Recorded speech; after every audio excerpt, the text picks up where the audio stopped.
Saruto menahan napasnya. Inilah momen yang diceritakan dalam gulungan rahasia. Kaguya berencana mengambil pohon cakra untuk dirinya sendiri, mencuri buahnya, lalu melawan para Otsutsuki yang lainnya dengan kekuatan dewa. Jika rencana ini berhasil, akan tercipta siklus kehancuran yang tak akan pernah berakhir, karena Kaguya akan menanamkan kehendaknya dalam cakra dunia. Dalam hati Saruto berdebar. Ia bukan hanya akan berhadapan dengan Kaguya yang berada di puncak kekuatan, tetapi juga dengan dua Otsutsuki yang kemungkinan jauh lebih kuat dari yang pernah ia hadapi.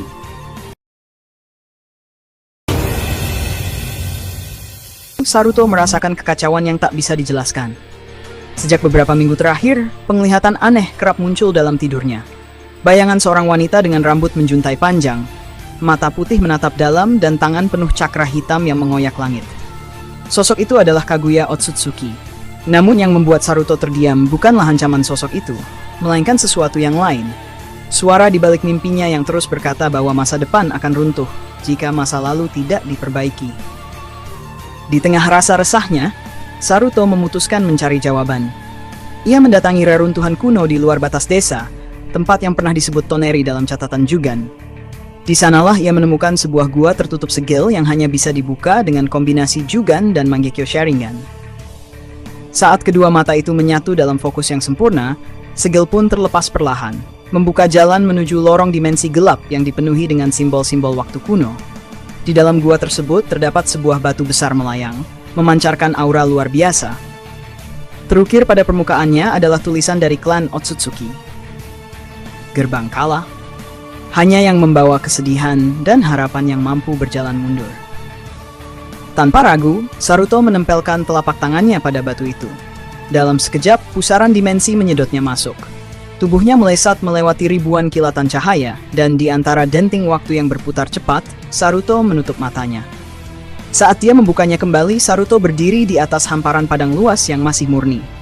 Langit tidak berwarna seperti biasanya, namun diselimuti kabut ungu pekat. Di kejauhan, tampak sebuah istana raksasa melayang di angkasa, dikelilingi oleh ratusan biju dalam bentuk awal yang liar dan tanpa kendali.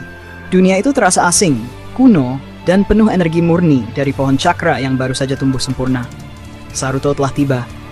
Di masa sebelum kejatuhan Kaguya, di saat dia masih merencanakan pengkhianatan terhadap klan Otsutsuki dan menyebarkan benih kehancuran ke bumi. Kini, misi Saruto sangat jelas. Menggagalkan rencana Kaguya sebelum semuanya dimulai. Namun dia sadar, setiap tindakan yang ia lakukan di masa lalu bisa mengubah segalanya di masa depan.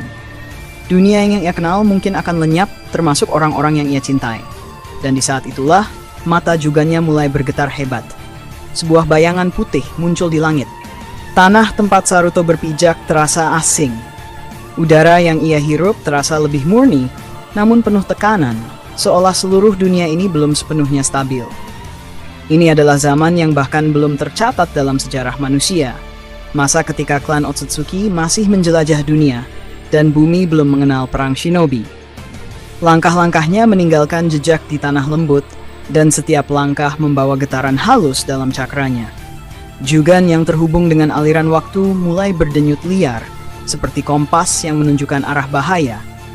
Ia belum pernah merasakan medan cakra sebesar ini sebelumnya. Di kejauhan, kilatan-kilatan cahaya seperti petir menari di langit, menandakan adanya aktivitas cakra dalam skala dewa. Saruto menoleh ke kanan.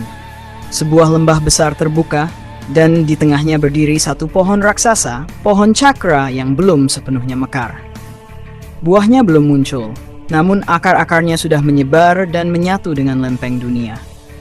Di sekitar pohon itu berdiri makhluk-makhluk aneh, humanoid tanpa wajah, tubuh putih seperti patung, tetapi memancarkan energi kehidupan. Mereka adalah entitas awal dari Zetsu putih, bibit dari kehancuran yang akan datang. Saruto menyadari ia datang tepat sebelum puncak rencana Kaguya dimulai. Dia memiliki waktu sangat terbatas untuk bertindak. Namun ia juga menyadari setiap tindakan ceroboh bisa membuat masa depan berubah drastis. Ia harus mengamati terlebih dahulu. Ia menyelinap melalui celah-celah batu besar dan reruntuhan, menjaga cakranya serendah mungkin, lalu memanjat punggung sebuah tebing besar yang menghadap ke lembah pohon cakra. Dari sana ia melihatnya, Kaguya, Sosok wanita anggun namun mematikan, berdiri dalam meditasinya. Rambut panjangnya melayang halus ditiup angin. Matanya yang putih bersinar pelan, tangannya menelusuri udara, seperti sedang membentuk segel yang belum pernah dilihat Saruto sebelumnya. Di belakangnya tampak dua sosok lainnya, makhluk Otsutsuki pria. Mereka berdiri seolah mengawasi dan menjaga. Itu adalah saat-saat sebelum pengkhianatan. Saruto menahan napasnya. Inilah momen yang diceritakan dalam gulungan rahasia. Kaguya berencana mengambil pohon cakra untuk dirinya sendiri, mencuri buahnya, lalu melawan para Otsutsuki yang lainnya dengan kekuatan dewa. Jika rencana ini berhasil, akan tercipta siklus kehancuran yang tak akan pernah berakhir, karena Kaguya akan menanamkan kehendaknya dalam cakra dunia. Dalam hati Saruto berdebar. Ia bukan hanya akan berhadapan dengan Kaguya yang berada di puncak kekuatan, tetapi juga dengan dua Otsutsuki yang kemungkinan jauh lebih kuat dari yang pernah ia hadapi. Ini bukan sekadar pertarungan, ini adalah langkah berani melawan sejarah. Dia menuruni tebing perlahan. Saat mendekati dasar lembah, tanah mulai bergemuruh. Jugannya berdenyut keras, memperingatkannya bahwa waktu sedang melawan dirinya. Kaguya tiba-tiba membuka matanya. Tatapan tajamnya menembus lembah, dan tanpa aba-aba, dua pasang mata milik Otsutsuki yang lain juga bersinar. Mereka semua menyadari sesuatu yang tidak seharusnya ada di tempat itu. Saruto. Dalam sekejap, ruang di sekitar Saruto mulai retak. Waktu dan ruang mencoba menolak kehadirannya. Tanah di bawahnya mereka, dan kilatan-kilatan cakra dari langit turun seperti hujan petir. Namun Saruto bertahan, membentuk pelindung cakra di sekujur tubuhnya, dan memfokuskan mata jugannya. Dia tahu jika dia tidak bertindak sekarang, segalanya akan terlambat. Dengan langkah cepat, dia menyatukan energi jugan dan Mangekyo Sharingan, menciptakan pola segel ruang waktu yang dia pelajari dari catatan Toneri. Dalam satu hentakan, dia menciptakan ledakan visual yang menyilaukan seluruh lembah, mengalihkan perhatian Kaguya dan dua Otsutsuki lainnya. Dalam momen itulah, Saruto melesat secepat kilat mendekati pusat ritual Kaguya. Namun, sebelum ia bisa mencapai titik pusat, sebuah tangan menyambarnya dari balik dimensi tipis. Bukan milik Kaguya, tapi milik sosok pria Otsutsuki yang lebih tinggi dari yang lainnya, dengan dua tanduk besar dan aura pembawa kehancuran. Saruto terlempar, menghantam dinding batu dan membuat kawah besar. Darah mengalir dari pelipisnya, tapi ia bangkit kembali. Ini bukan hanya tentang pertarungan, ini tentang menyelamatkan seluruh masa depan umat manusia. Dan saat Kaguya melayang mendekatinya dengan tatapan penasaran bercampur ancaman, Saruto hanya mengepalkan tinjunya dan bersiap. Tanah di bawah kaki Saruto mulai bergetar hebat. Udara berdesing, terbelah oleh tekanan luar biasa dari cakra tiga Otsutsuki yang kini berdiri mengelilinginya. Kaguya menatapnya dalam diam, matanya tak menunjukkan amarah ataupun kekagetan, melainkan ketertarikan yang dingin, seperti seorang ilmuwan yang mengamati makhluk asing dari dimensi lain. Sementara itu, dua sosok Otsutsuki di samping Kaguya mulai bergerak. Salah satunya memanipulasi ruang dengan satu jentikan jari, menciptakan kubus dimensi yang mencoba menelan Saruto hidup-hidup. Yang lainnya melesat seperti bayangan, tubuhnya menyatu dengan cahaya, mencoba menyerang Saruto dari belakang dengan kecepatan di luar akal manusia. Namun Saruto bukan ninja biasa. Dengan tubuh yang terbiasa melawan teknik dimensi, ia mengaktifkan perpaduan kekuatan Mangekyo Sharingan dan Jugan. Waktu melambat di matanya, dan dia memutar tubuhnya, menghindari serangan maut dari belakang. Dengan satu putaran, ia menciptakan pusaran cakra tajam dari telapak tangannya, menabrakkan Rasengan bercakra waktu langsung ke arah lawan. Ledakan besar mengguncang lembah. Tanah terbelah, langit seperti robek terbuka.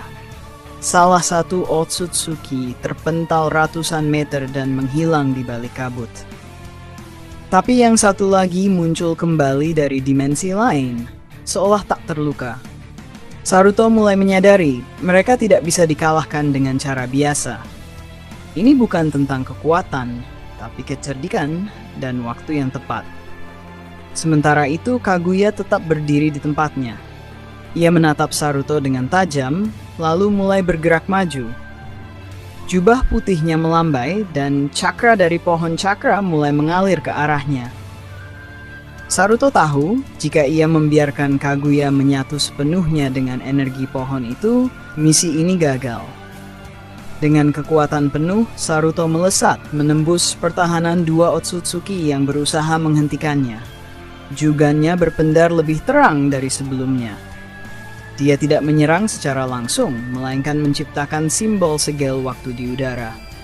Teknik rahasia itu adalah hasil latihan kerasnya bersama Momoshiki. Kinjutsu majikan. Simbol itu membentuk jam raksasa yang melayang di langit. Jarum jamnya mulai berputar mundur. Dalam radius teknik itu, segala yang terjadi mulai melambat. Bahkan cakra pun terasa membeku. Untuk sesaat, Saruto berhasil memperlambat pergerakan Kaguya dan dua pengawalnya. Ia memanfaatkan waktu itu untuk berlari ke arah akar pohon cakra. Dia menancapkan segel khusus di pusat akar, membuat aliran energi cakra berhenti. Getaran lembah pun ikut berhenti. Suara alam menjadi sunyi. Ritual penggabungan cakra Kaguya pun terputus. Namun efek segel waktu mulai melemah. Dua Otsutsuki meloloskan diri dari pengaruh teknik itu dan kembali menyerang. Serangan kali ini lebih mematikan. Mereka melepaskan bola energi dimensi yang menyatu dengan elemen-elemen dasar dunia. Api, petir, angin, dan ruang. Saruto tak punya waktu. Ia menciptakan portal kecil dari Jugan, lalu menyelipkan tubuhnya ke dalam ruang sempit dimensi alternatif. Di sana, ia berlari di antara kepingan realitas sebelum muncul kembali di belakang Kaguya. Tanpa buang waktu, ia menempelkan jari ke leher Kaguya, lalu mengaktifkan teknik terlarangnya. Jikan no Keshin, Hokai no Kyoku. Sebuah ledakan cahaya kecil terjadi, tak menyakitkan tubuh, tapi langsung merusak pola memori. Mata Kaguya membelalak. Dalam sekejap, semua memori tentang rencananya, tentang siapa dirinya sebenarnya, tentang cakra dan pengkhianatan mulai terhapus. Ia terhuyung, jatuh berlutut. Mata rinasyaringannya padam perlahan, dan dalam pikirannya hanya tersisa kekosongan. Dua Otsutsuki lainnya menyadari hal itu, namun sudah terlambat. Ritual telah gagal. Rencana jahat untuk menguasai cakra dunia lenyap sebelum dimulai. Saruto, dengan tubuh terluka, menyaksikan Kaguya yang kini bukan lagi Dewi Kehancuran, melainkan hanya sosok kosong tanpa ingatan. Dia menatap langit, melihat jam cakra di atasnya mulai retak. Tanda bahwa waktu telah habis. Ia membuka portal untuk kembali ke masa depan. Tapi sebelum itu, ia menoleh untuk terakhir kali. Sejarah telah berubah, tapi ia tak tahu seberapa besar dampaknya terhadap masa depan nanti.